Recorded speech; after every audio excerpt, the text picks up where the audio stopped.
Ang kamatayo ni Judas. Mateo Kapitulo 27, 3-10. Sa pagkasayad ni Judas nga maluibon nga si Jesus gi hakman na nga patyon, gibasol niya ang iyang kaugalingon.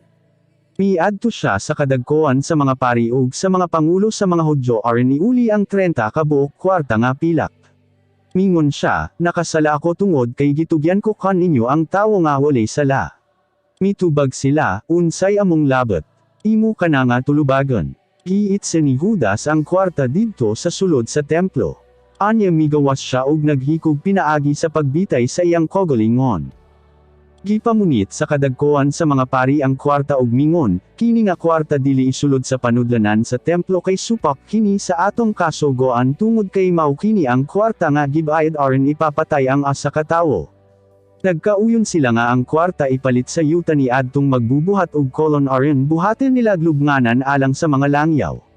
Mao kana nga hangtod karon ang mao nga yuta gitawag nga yuta sa dugo.